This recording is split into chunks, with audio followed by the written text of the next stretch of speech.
अस्सलाम वालेकुम। आज के लेक्चर में हम सेकेंड ईयर केमिस्ट्री का एक चैप्टर स्टार्ट करेंगे, fundamental principles of organic chemistry. इसका इंट्रोडक्शन देखते हैं। आज से तकरीबन 200 साल पहले जो अर्ली केमिस्ट थे वो ऑर्गेनिक कंपाउंड्स को इनऑर्गेनिक कंपाउंड्स से डिफरेंट कैटेगराइज करते थे, उनके ओरिजिन और उनके करेक्टर की वजह से। क्या डिफरेंस था?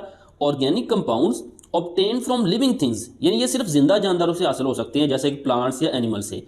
जबकि इनऑर्गेनिक कंपाउंड्स के बारे में ख्याल था obtain from non living source, यानी ये नॉन लिविंग सोर्सेज से हासिल होते हैं, जैसा कि मिनरल सोर्सेज वगैरह। इसी तरह अर्ली केमिस्ट ऑर्गेनिक कंपाउंड्स को लेबॉर्ट्री में तैयार बिल्कुल नहीं कर पाए, यानी वो फेल हो गए इसको खुद से तैयार करने से। तो जब वो ऑर्गेनिक कंपाउंड्स को तैयार नहीं कर पाए तो उन्होंने एक बिलीफ, एक ख्याल डेवलप कर लिया, एक थ्योरी बनाई। उसके मुताबिक it is believe that organic compounds could manufactured only by living things, यानी ये बिलीव कर लिया गया कि ऑर्गेनिक कंपाउंड सिर्फ जिंदा जानदार बना सकते हैं या विद इन लिविंग थिंग्स, या जिंदा जानदारों के अंदर ही वो बन सकते हैं।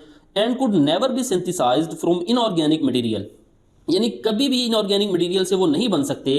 इसको हम कहते हैं vital force theory. Vital force से मुराद है वो फोर्स जो जिंदा जानदारों को बनाती है।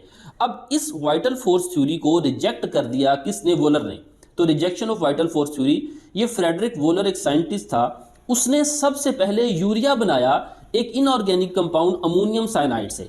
अब अमोनियम साइनाइड इनऑर्गेनिक कंपाउंड है, जबकि यूरिया ऑर्गेनिक कंपाउंड है जो कि मैमल्स के यूरिन में बनता है, यानी मैमल उसको वेस्ट मटेरियल के तौर पर रिलीज करते हैं। तो यूरिया ऑर्गेनिक कंपाउंड का इनऑर्गेनिक कंपाउंड से बन जाना, इससे वाइटल फोर्स थ्योरी रिजेक्ट हो गई।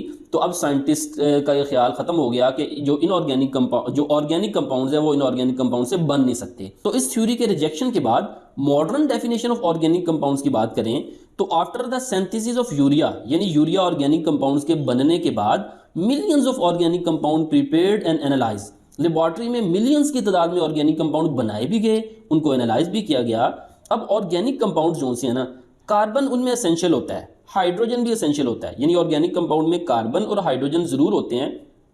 अलबत्ता कुछ ऑर्गेनिक कंपाउंड ऐसे भी हैं जिनमें हाइड्रोजन नहीं होता, उन्हें हम कहते हैं ऑर्गेनो मेटेलिक कंपाउंड, क्योंकि उनमें हाइड्रोजन की जगह मेटेलिक आयन होता है। तो अलबत्ता जनरली कार्बन और हाइड्रोजन दोनों होते हैं ऑर्गेनिक कंपाउंड में। अलबत्ता कार्बन और हाइड्रोजन के साथ कुछ दूसरे एटम भी हो सकते हैं, जैसा कि ऑक्सीजन, नाइट्रोजन और सल्फर वगैरह।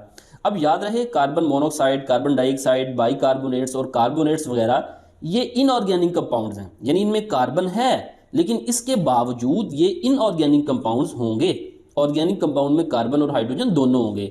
अब इसी तरह वो कह रहा है similar chemical forces in organic compounds and inorganic compounds, यानी ऑर्गेनिक कंपाउंड्स और इनऑर्गेनिक कंपाउंड में केमिकल फोर्सेस एक जैसी ही होती हैं।